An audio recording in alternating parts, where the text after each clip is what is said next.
Happy Red Kingdom Friday! It's a live morning talking Chris Jones Hall of Fame status, Chiefs Dynasty standings, and if we foresee any trap games in 2025.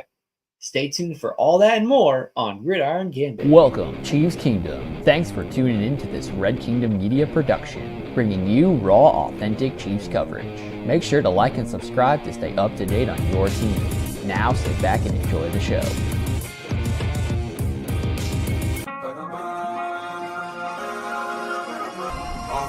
Let's work. Hey. Welcome, everybody tuning in live or listening or watching after the fact. This is another episode of Gridiron Gambit. We are your co-hosts today, Clinton and Jordan. We've got some fun topics to bring to you, but before we get into that, Jordan, how you doing this morning? Hey, great Friday. I know it's a little gloomy outside for everyone in Kansas City, but hey, any Friday is a good Friday because it's Red Friday. Hey, I love to hear that. Kansas City's ready. Yeah, we may not have the sun out, but the start of the summer, got a couple more months of some dead period. Some Gridiron Gambit off-season talk. But I know that we are really looking forward to August and preseason, and then officially week one in September. Yes, But sir. all that seems like a distant future away from now. Oh yeah. It is the middle of June, so we got some nice June topics that we got to talk about for the Chiefs. And the first one we got, we are calling Canton Case. So Chris Jones has been the heart of the Chiefs defense for nearly a decade, racking up Pro Bowls, rings, and massive moments. Is his career trending toward the Hall of Fame, or will he be remembered more as a Chiefs legend versus an all-time great? To be honest, it's both of them. Because, of course, yes, he's going to be a Chiefs legend. Hands down. Hands down. But yes, he definitely deserves that talk to be in Canton for sure. No hesitation. He's been one of the top defensive tackles in years, a minimum 5 years. He's been up there with an Aaron Donald. Even though Aaron Donald has been literally an all-pro, 10 of his years, if I'm not mistaken, 10 or 11? Mm-hmm. Hey, Chris Jones been up there too. Like, he's been, like you said, the heart of this defense.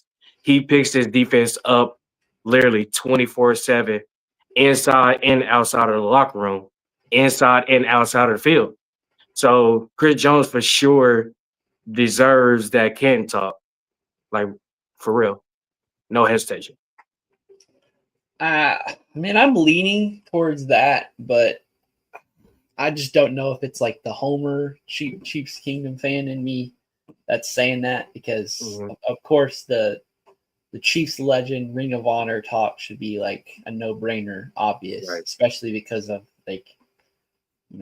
say what you will, the up and down moments with Chris Jones and whether or not he'll come back and how he spoke about the Chiefs or handled the situation. But every time it came down to re-signing it always happened, and then some other veterans may not be participating in OTAs, but Chris Jones, the leader of the defense, is there in June and late May when he doesn't necessarily have to. His role is kind of supplanted there. Mm-hmm. So if you kind of look at his resume and how he plays, you could argue he's got a shot. And you already mentioned Aaron Donald and how he's going to be a Hall of Fame lock, no doubt. Mm-hmm. But there was just this gap between Donald and Chris Jones, Right. that kind of separated it, where at times Chris Jones looks dominant and more from his size and pure strength perspective. But then you've watched Aaron Donald and he's always double teamed and he'll still win. And it's all athletic strength and speed and all that. So the skill sets are kind of similar, but the way that they executed that, one was above the other. And since Aaron Donald has retired, I think there's probably some that still argue Chris Jones is not the best defensive tackle in the NFL. Right. But I don't hear anybody really saying that, the best defensive tackle is, the best defensive lineman anymore. Like, I feel like the edge rushers, the defensive ends are always put in that higher category. Right. And when Aaron Donald was in the picture, you could kind of start having that argument that they're kind of the same. And then because Aaron Donald kind of shattered that mold, that's what's, pushing him to be Hall of Fame candidate and all that, and as a no-brainer. But, the reason that this is a topic is because, maybe those outside of Chiefs Kingdom, they might know Chris Jones and he might flash, and, other offensive linemen might, extra help side. But, the NFL and the casual fan says, how many double-digit sacks are you getting? How many and tackles for loss and all that? And, like Chris Jones or not, he doesn't always produce on the stat sheet. And that's because defense, designs it that way. It's designed to allow the other player on a team excel. So that's kind of a question. Can you have a lockdown corner in the Hall of Fame if they never had a pass thrown at them? Like, if you just took up a spot on the field, then you never had to get involved in anything. Are you so good that they never did anything? Or, did Lady Luck just never have a ball thrown your direction? So, I think when you watch film and see the effort of Chris Jones, we can say, oh, he's got Hall of Fame talent. Now it's a question of, has he produced enough stats wise and kind of flashy, memorable plays? Because that's another thing too. We might have some massive moments for him, but I don't think there's necessarily a Chris Jones moment other than, the memed version of him before he was a Chief when he was running a 40-yard dash. So, and we see Chris Jones in some McDonald's commercials and stuff, but you really don't see him getting national exposure. Maybe he doesn't want that, but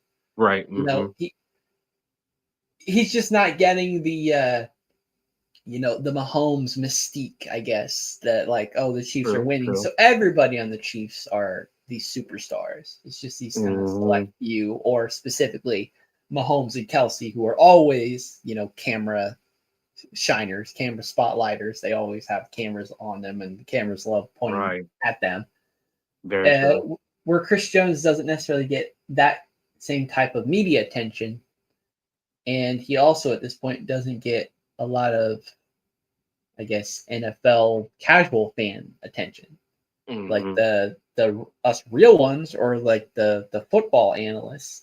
They will study the film and see stuff and say, yeah, but did you see Chris Jones, again, taking a double team, even if he didn't win the play or something like that?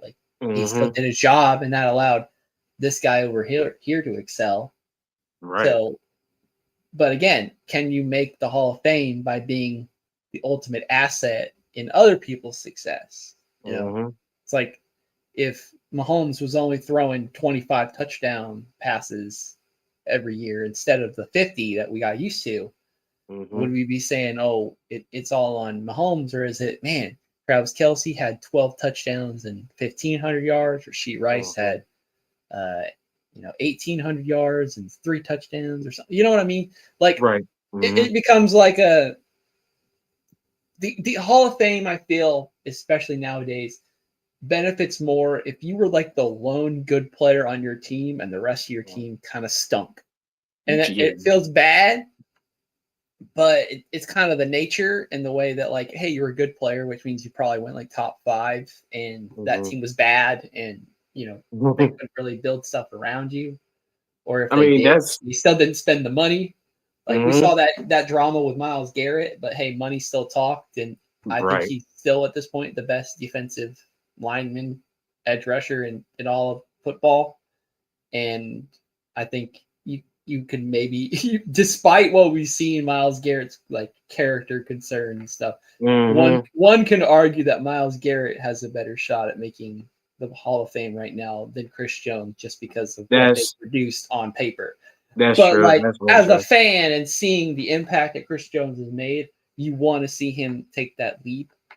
I just don't know if he's proved it enough to have like other people that don't watch every single snap and every single Chiefs game that get to determine these things. Like you hope the NFL writers and that whatever you want to call it, the community or whoever is picking these guys for their selection. You would hope that they do like that type of homework, but you know, we could easily turn this into, is Chris Jones a first ballot Hall of Famer, or is he going to have to wait a while, but he still might get in? Like if we're debating this, he doesn't seem like a first ballot Hall of Famer, but you know, if he ups his stats a little bit, he could be, you know, kind of eventually, and then, you know, maybe not have to wait several years to get in, but you know, still gets his due. Yeah, because I know you make a good point there. Because I'm about to say, for sure, Chris Jones is not a first ballot Hall of Famer. For sure, that nod right there will for sure go to Aaron Donald. It's just the way he carried the team and everything.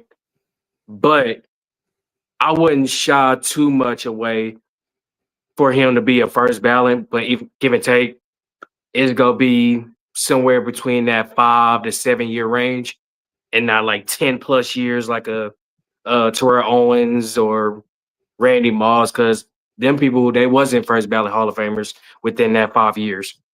Right. So, but I wouldn't shy too much away of him being the first ballot eventually.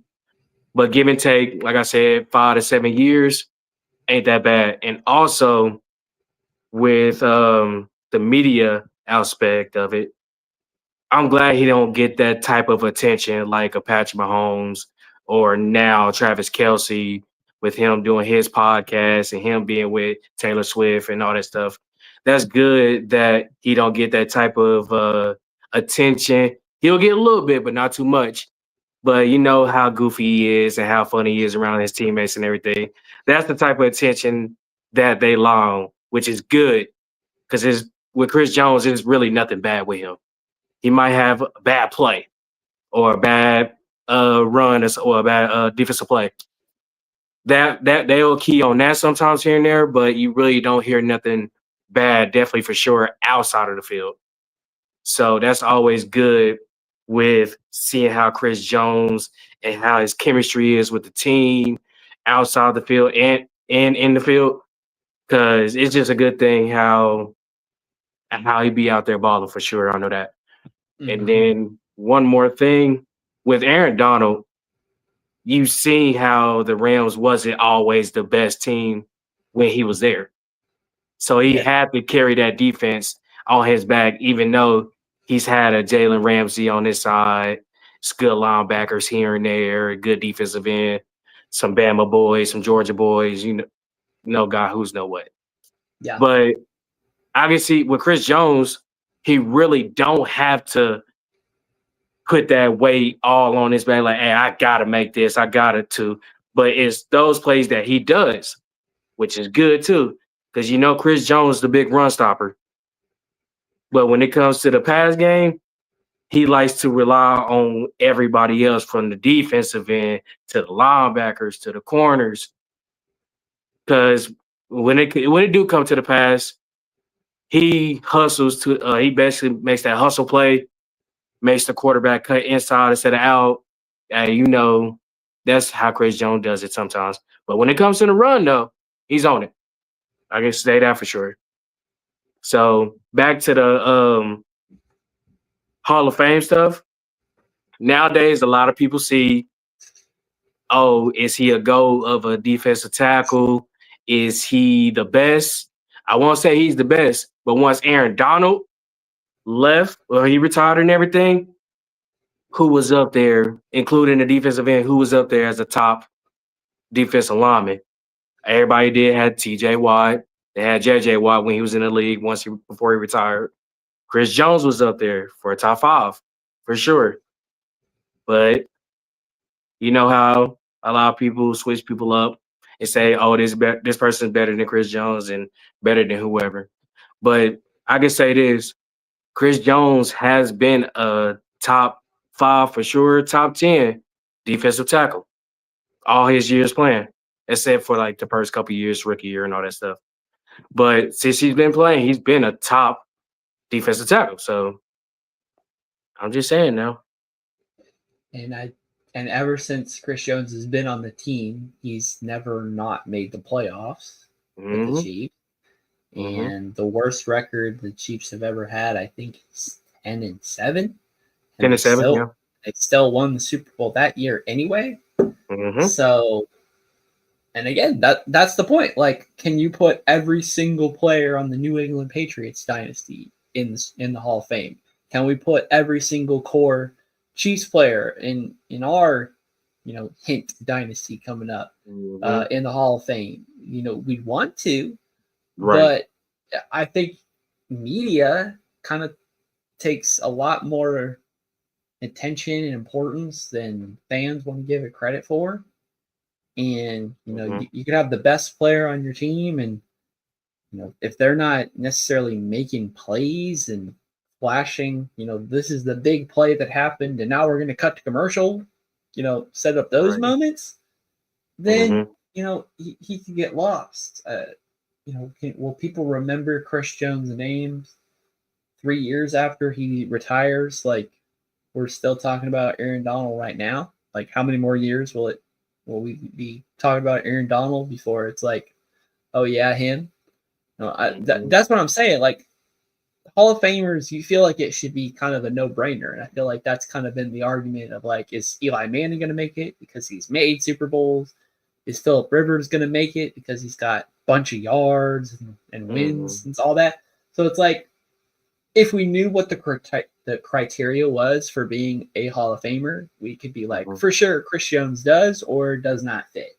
But because a lot of it is all speculation, we have to think about what others think are the important parts. And at times that can kind of take away what you enjoy about a player or a subject or whatever.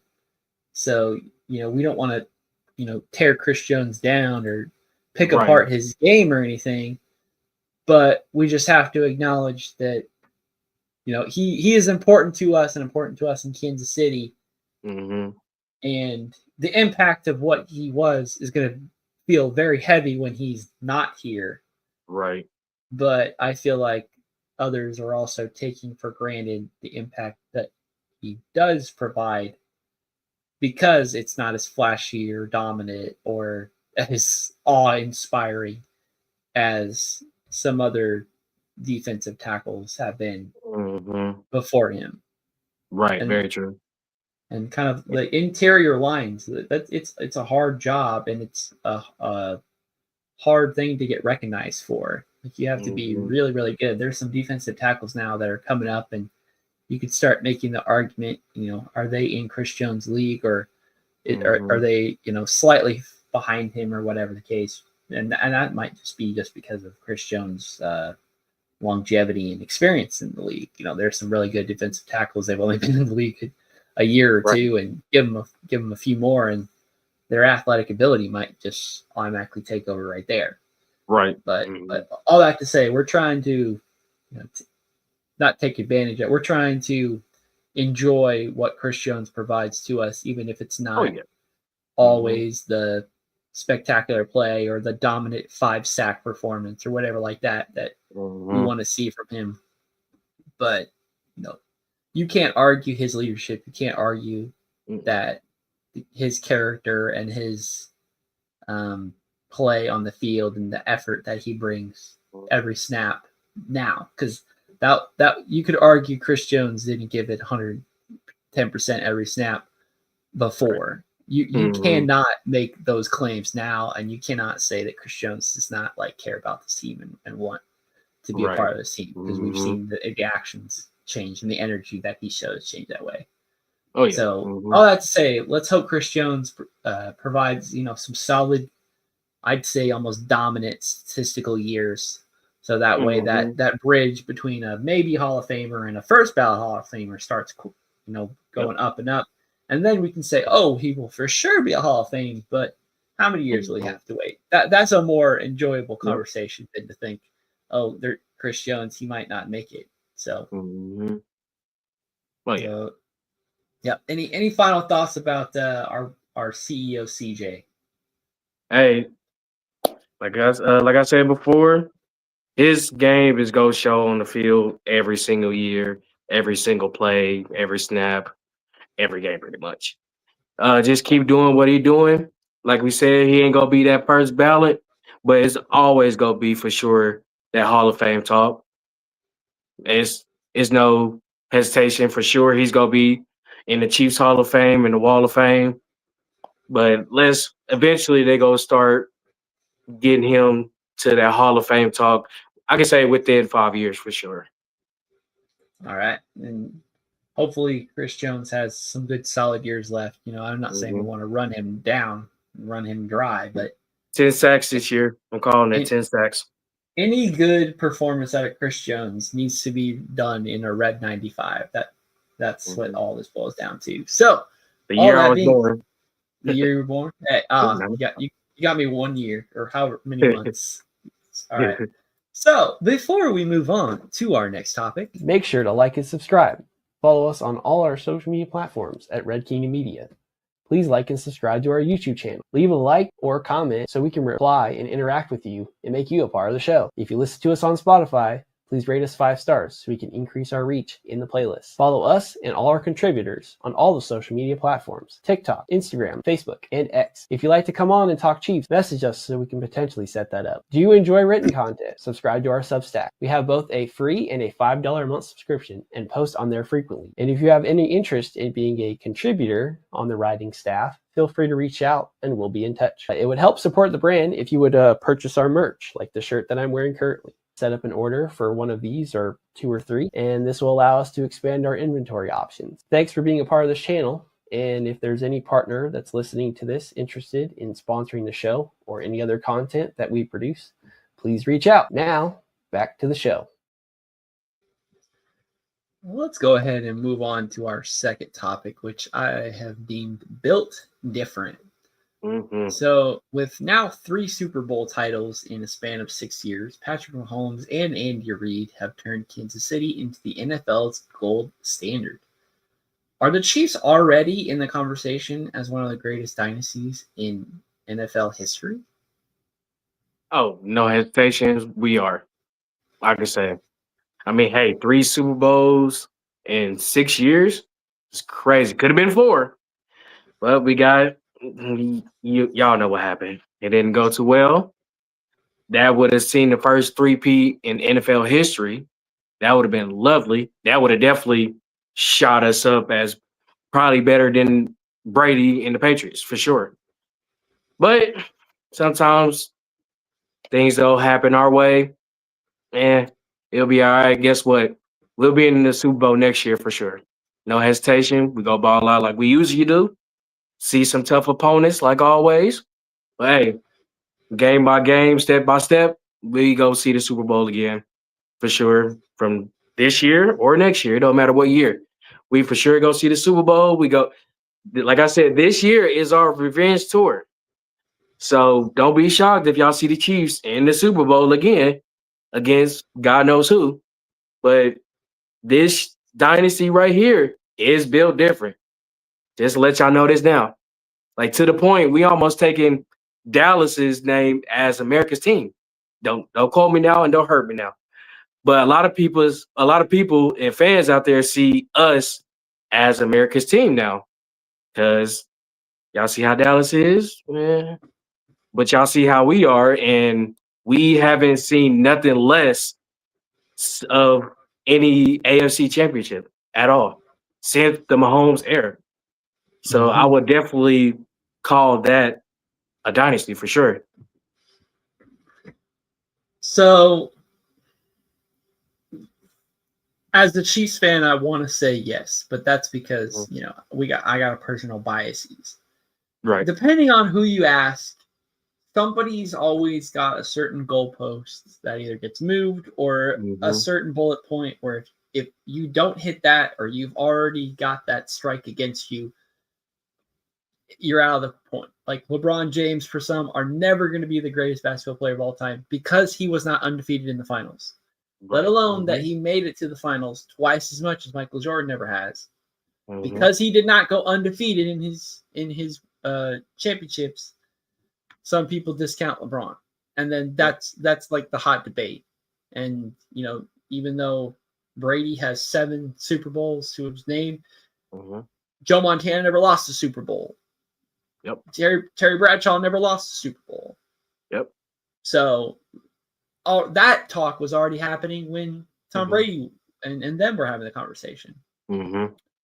And we got to remember, despite 2007 going undefeated but then losing to 2011, they didn't.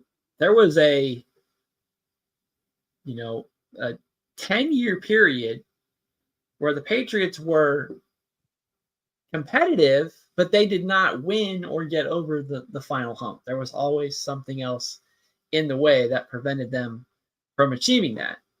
So, like, technically, if you want to go from the Tom Brady era, that's about 2000 to 2019. And that's a nearly 20-year period, and there's 6 Super Bowls. Right. The Chiefs have already won 3, have competed for 5. And what? The pairing of Mahomes and Andy Reid still have. Oh, I don't want to shortchange Andy Reid's career. I could say like at least 5 more years. My brain wants to say 7 to 10, but I'm trying to be realistic. Andy Reid's an old fella, so he might have a change of heart, but he seems like he wants to do this for the long haul. So if we could have, a 20-year reign with them in control, that might take the conversation completely off the table, and it might supplant them as the greatest, just because the immediate success and then now the sustained success. You have to go back and figure out, is there years where Tom Brady and Bill Belichick weren't making the playoffs, and it wasn't because they were losing a bunch of games, it was because their division was just as good. The years that I'm thinking of are the ones that Tom Brady didn't even play or got hurt. So, it's always that type of talk, and who gets to have some of the credit. We just mentioned that with Chris Jones' conversation earlier. Like, who's going to get more of the credit? We're here, or is it Patrick Mahomes or Andy Reid? If one of them was successful without the other, or if one can do anything successful without the other. But at this point, the pairing is too valuable, and you want the sustained success for both of them. So, in my opinion, are they the greatest dynasty of all times? I don't have enough data to really, feel confident proclaiming that. They have the potential for sure. Right. The one thing that the Patriots dynasty had is the longevity. And yes, they went 10 years without winning a Super Bowl. They'd still gone to Super Bowls. There's still several NFL franchises that would love to have the wrong color confetti fall on their heads, just because they still made it to that next step.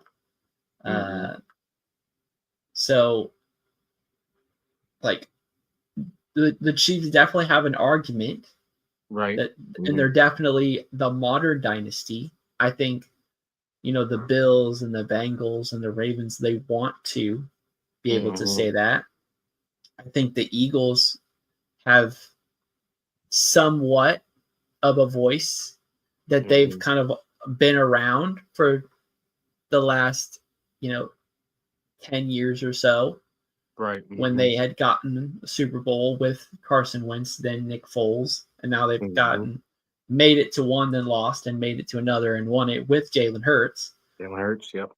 But when I don't hear people really talking about that as a dynasty, because it's more of the team and the ownership. Whereas other dynasties like the Patriots, the Cowboys back then, and arguably the Chiefs now, is all about on-field production and pretty much needing that stability. Yep. So it's like the Eagles could have an argument that they're kind of a dynasty. They've made it to several Super Bowls. The 49ers have made it to several Super Bowls in times when everyone only thinks about them as, they stopped being relevant by the mid 90s, but they've made several Super Bowls since then. They just haven't been successful. It seems like people only pay attention to the wins and the victories, but what argument's being made to the 5-11 team? What's the argument being made to a team that's picking first overall?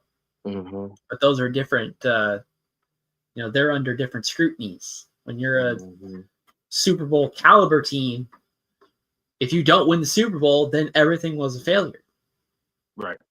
Like, and as fans, we can kind of get stuck in that mindset. It's like, these are grown men. They put their lives and family's sake and mental sanity on the line for this type of stuff. It's like, you think they don't want it more than you? They're the ones that are doing it.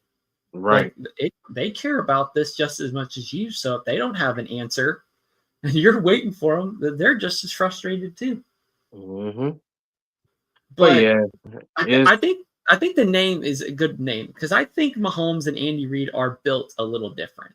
Oh yeah, because of the way that they've handled the NFL. Like, Andy Reid's been around the block a long time, and Patrick Mahomes has familiarity with professional sports and the daily grind that it takes to get a little better. I mean, baseball, for crying out loud, that's a sport where if you fail 3 out of 4 times, that was a successful day.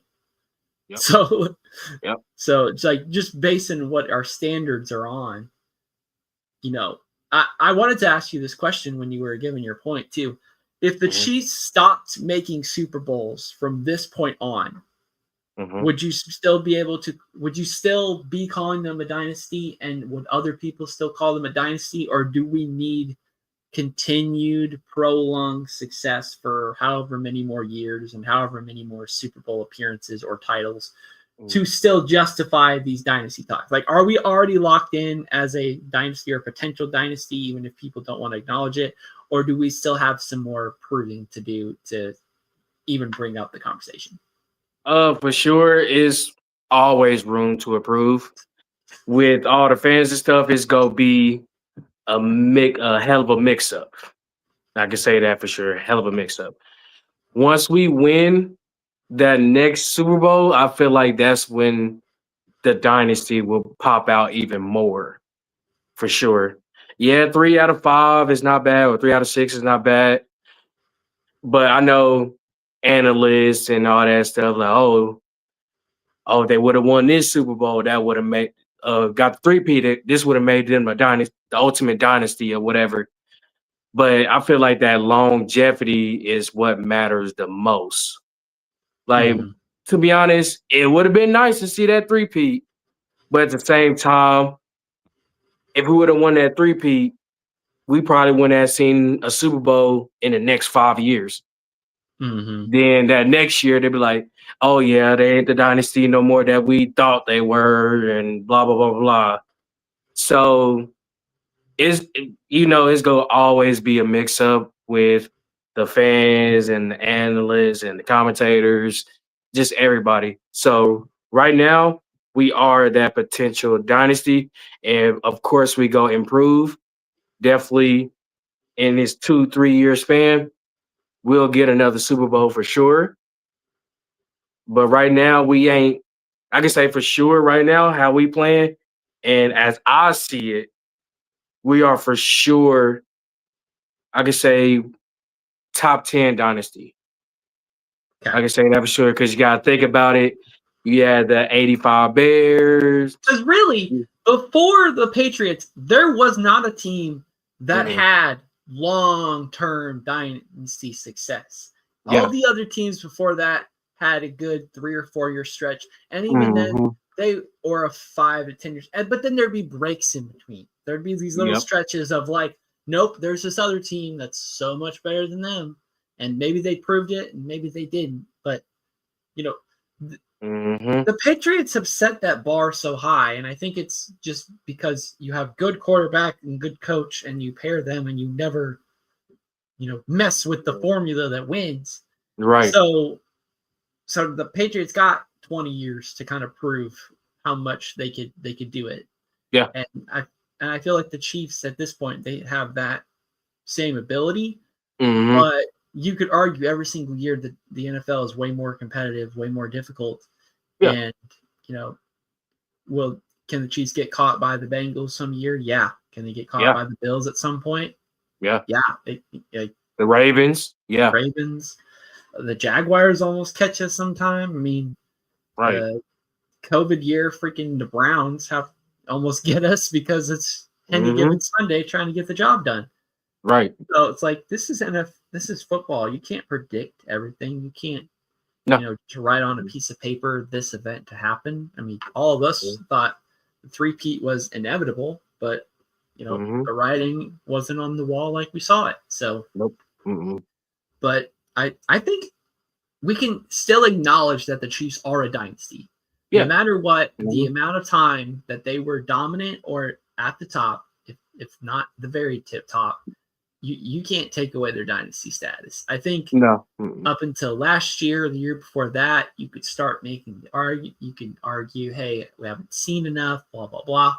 But the dominance that we've seen and like where the bar of our expectations are, that like the Chiefs at this point have not lost in anything other than a championship game with those two paired, whether it's the conference or the whole dang show.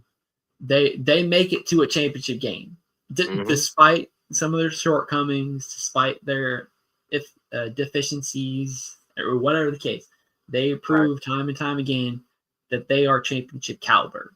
So I think they truly are built different, and it's about maintaining that core around them. Now they're just two people. A good quarterback and a good coach are not enough to win championships. Houston has that problem right now. They need everything else. Right. The Ravens have that, but they need everything else. The Bengals have that. They need everything else. Bills have that. They need everything else.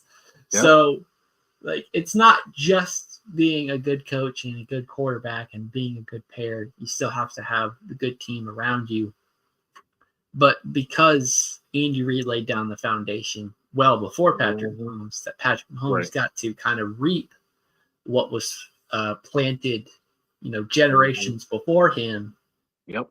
He's able to kind of ride those coattails in a positive way, not like taking advantage, where he recognizes the blessings that he has and he tries to utilize each and every moment. So like he's in Kansas City all the time. He goes to, he's one of us. He's not like so enthralled in it that, the Super Bowl loss is still stomaching him. He processed it, moved on. And like you said, we're on revenge tour time. So I think for sure we are a dynasty and no one can take that term away from us. Now, whether we could start saying we're, 80s, 90s Niners level dynasty, have we passed, the success of the Cowboys and Steelers, those little mini humps that we can get over. But once we start talking about ring 5 and 6 and 7, that's when we could say, okay, I think anybody who thought it was an argument, I don't think you can realistically say that now. So. And that's when they go start breaking down everything piece by piece, from the offense to the defense to the special teams. They were like, oh, they had Brady, but they had Patrick Mahomes. Oh, they had this running back, they had this wide receiver, this tight end, they had Gronk. Right. Like, they go start breaking down piece by piece. Like, all right, who's the better dynasty, the Patriots or the Chiefs? Right. And it's like, do you consider Sammy Watkins a part of the Chiefs dynasty as much as you consider Trent McDuffie, just because one is on the team right now and has won more Super Bowls versus one who started it and won it. You know what? Like, there's the ones that are like, if it's a Chris Jones or Travis Kelce, the players that were there for all of them, you don't have to make that argument. But when, you're a championship caliber team and usually players get signed off of your winning team for lots of money, Tershawn Wharton, for example, for this year, like, he'll still be really good, but you're playing for the Panthers now, so the expectations for you are not as high. Like, what you're judged on is severely lacked because of Mm-hmm. the environment that you're in. So the Chiefs have built such a good environment where their leaders have led, and their rookies or young players are stepping up into those roles as well. And they just have to keep doing that same type of perpetual motion.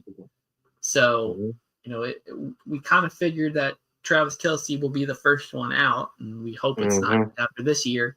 But then, as long as some of these core pieces stay, then we can keep calling the dynasty. Like when Chris Jones is done playing football, and Patrick Mahomes is still here, will Andy Reid be here? Those are all topics for a future day. But any other thoughts about the Chiefs dynasty status in waiting right now? Like I said, it's still more room to improve to be that big dynasty like the Patriots and stuff. But I feel like once we get to that rank 5, 6, 7, maybe even 8, if we get up there, that's when more talks would start popping out. They were like, oh, who's the better team? Who's the better dynasty and stuff like that. So right now, we are that dynasty, but it's still room to improve. For sure. And even if we never make it to or win another Super Bowl, our status is set in stone. We are a dynasty, and nobody can take that feeling away from us. And last but not least, our final topic for today, which is slip alert. So the Chiefs 2025 schedule is full of some heavyweight matchups. But you and I both know that it's often the overlooked games that can seem to cause the most trouble. So do you have any game in particular that you feel that could sneak up and trip Kansas City as a potential trap game? Boy, oh boy. And it's literally, I say it every year. We can't sleep on the teams in our division at all. Right. Because we see that the Chargers are getting better. We see Denver is building up their defense. The Raiders, they trying to do the best they can. They got a solid running back and Genty. There you go, Genty. We see the defense building up a little bit on the Raiders. So those division games is always the tough games, literally every single year. You've seen the year that we lost against the Raiders on Christmas. Nobody expected that at all. And I was at that game, and it looked ugly. So it'd be those games like, hey, yeah, we could beat them the first time. But that second game, they know how we play. They watch our tape all the time. Now they're like, okay, now we see how things are, and we see how we got slapped on Christmas Day a few years ago. So, it like I said, it's always those division games that's always tough. Yeah, for sure. So, week 1 is a Friday night game in Brazil. Not LA. It's in Brazil. So, that's technically not an away or a home game for the Chargers, but week 1 is on the road. I don't think any of us really think that the Chiefs are going to be unprepared for a week 1 matchup against a divisional rival. So I don't think I'd call week 1 a trap game.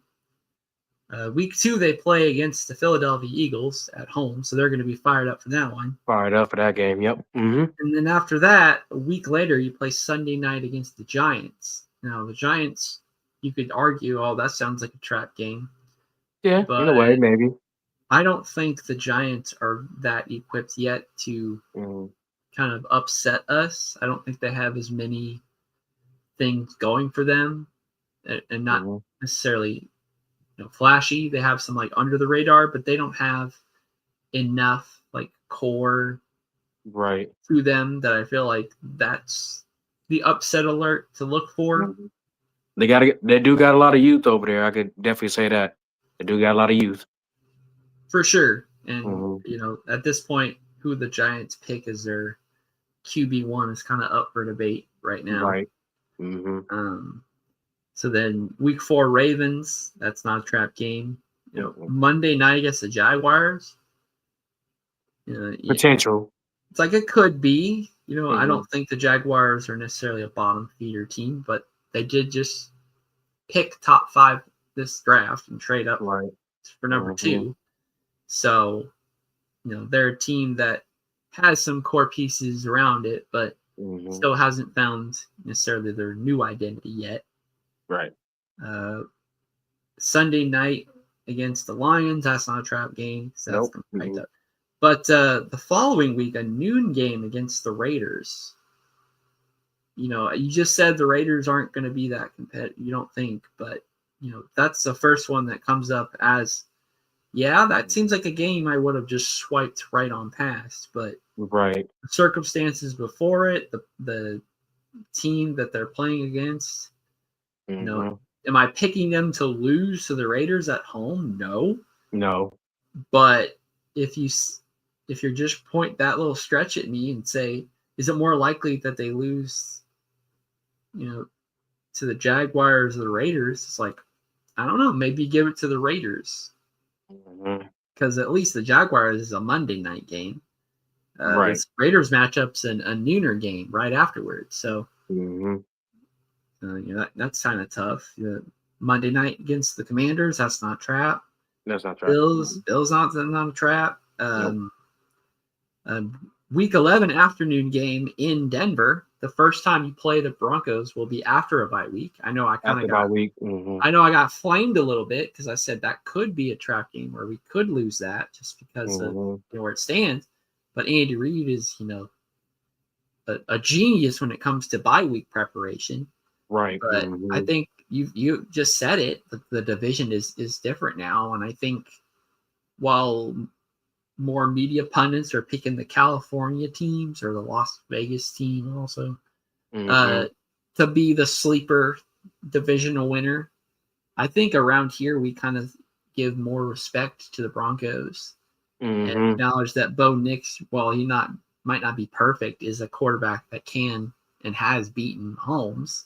Right. Or not necessarily beaten, but almost beaten him. Almost beaten, yeah. The game where we have to block a kick just to not lose. That was a comparable quarterback game, and the defenses took those. So, despite how the Broncos are offensively, it still feels like the defense runs those games. So, and then it's always the Indianapolis Colts. Oh Lord Jesus! And I don't know why. They could completely different. They could have a new coach and quarterback every single year. I have no idea who will be the starter in week 12. But a noon game against the Colts.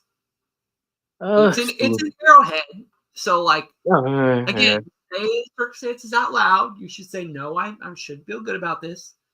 But there's something about that blue horseshoe. When they go against the team with the Arrowhead on the red helmet. That just gives you a little bit, and it's 4 days before they play in Dallas on Thanksgiving. It's the weekend before when you're already thinking about the Thursday to come.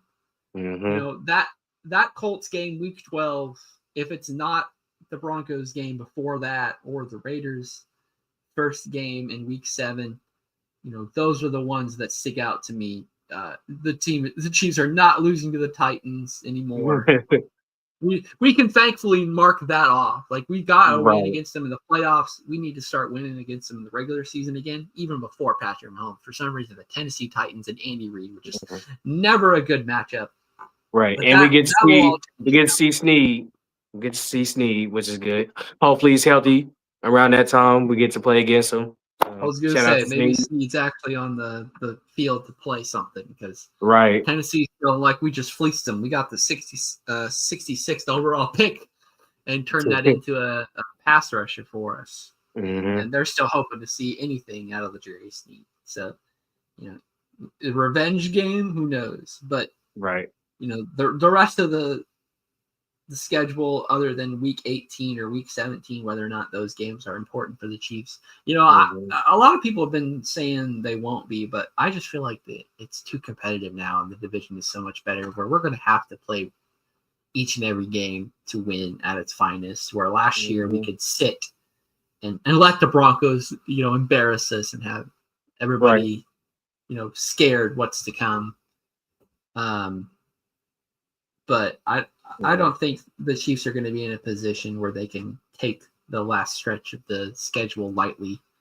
Mm-hmm. So for me, that's why all of my trap games are more towards the middle. We know the Chiefs usually come out well, and that's not to say, so they're definitely beating the Eagles or the Ravens or the Lions, or the Commanders or Bills. No, I'm not saying those are guaranteed wins, but I'm saying the competition levels are raised for those games naturally.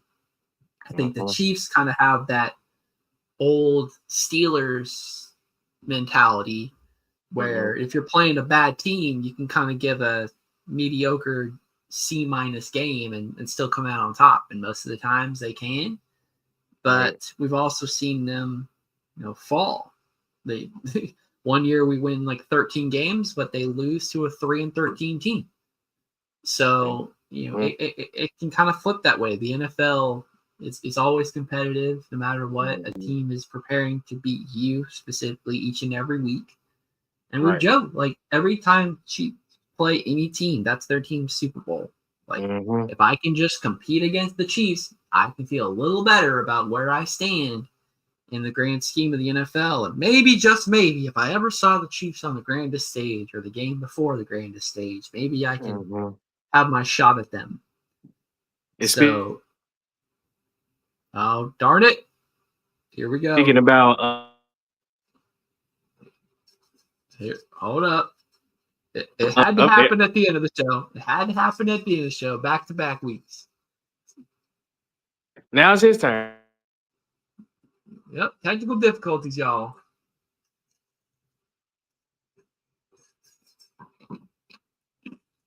Blooper number 2 coming your way. Yep, there he goes for a second. Y'all, he will be back here shortly, and we will be closing out the show. I do not want to take away. There he is. Oh, so that was me again. Yep, that was you. But hey, don't worry about it. It happened at the end of the show. Less of an inconvenience. Hey. But to the point I was about to say, once again, back-to-back weeks, we don't need to have those mediocre games or have those several heart attack games like we've had all last year. Just to bring up some stats and stuff, 11-0 of games, I think it was literally under a touchdown. Literally. And then we don't need to have those games where the freaking Panthers out of all teams damn near gave us a run for our money. We don't need to have games like that at all. We might have one, but I feel like that'll be more towards the tougher games or division rivals. But this year we need to keep our foot on the pedal and just keep doing our thing. Get those games where we up 2 touchdowns, fourth quarter. You're on my side now because we want games like the old Patriot Dynasty were doing. We were whooping teams 30-0 or 40-5-3 or whatever the case. The Chiefs last year throughout this entire dynasty are really good at close matchups, whether or not they need to be close, whether or not the opposing team warrants that type of competitive closeness between them. But last year it worked out, and the one game that the Chiefs lost, it wasn't even close for them. So, you have to say something about that. At some point, they also maybe just realized that, we're out of our element here, and we actually can't compete. That what we were really good at before, being able to come back and hang in there in different times, has not felt like that over the last couple of years. If the Chiefs were not winning or winning outright, they still have a shot. You just said they're really good at close games, but if a team kind of asserted their dominance, Chiefs kind of didn't know how to handle that situation. So very true. If we go against a team that just oozes confidence, the Chiefs might fall for it.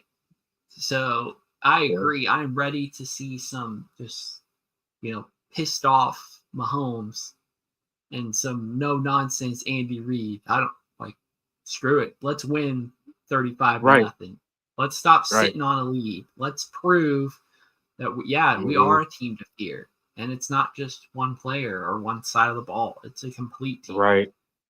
Because I was about to say, it was good during the time when we were the comeback kids. We came down, we literally came back from 27-0. That was a good period of time because we ended up winning the Super Bowl at the time. That was good. Literally every game we was down 10 and came back and won. That's right. I'd rather have those games than being within 7 of the whole game or within 3 the whole game. Because guess what? It's going to lead into a heart attack. On the NGOC, like always, try not to throw something at the TV like Dallas fans. Yeah, you're like me. You would like an outright murder. Like, the older people in our life would question, like, hey, are you still watching this game even though you're winning 28-0? And you're like, yeah, what are you talking about? This is the most I've enjoyed the game the entire time. Of course I'm still watching. That's what it's all about. But I was there for last year, and the almost, and JK, we still won. And as much as that works, we talked to you last year, it's not sustainable. And we said maybe it can survive just a little bit longer, but in the very end, it just imploded. So just because it kind of worked and got you through it, it doesn't mean that that's the end all be all best solution possible. Yeah. It's time to act like every team is the Super Bowl, because every team presents that back to you. So you got to treat them. It doesn't matter if the Titans have barely won any games last year. Pretend that they're just as good as the Texans that you play before that, or the Chargers that you play around that time. Pretend the Colts are just as good as the Broncos or the Commanders or any like that. Just you can't underestimate NFL talent anymore. And maybe the Chiefs have and did get away with it and could afford to kind of ignore that.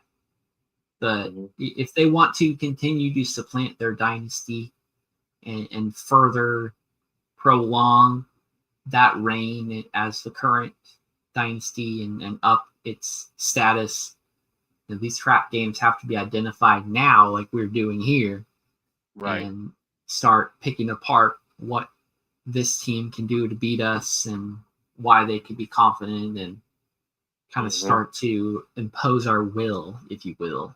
So anything else you got to mention about the upcoming season so far before we officially wrap it up? Hey, nothing much. All I can say is I'm just ready for some football. We still got a couple months left. We got to see preseason and all our rookies, couple draws for the starters.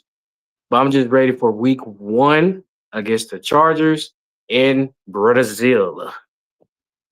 That's right. And our first taste of regular season football will be a Friday night, which means that will be a weekend. Friday night lights. Where we are watching other teams' NFL football, and we're covering that game Friday and Saturday afterwards. So that will be a fun time to jump back in. Can't wait for our regular season content in September.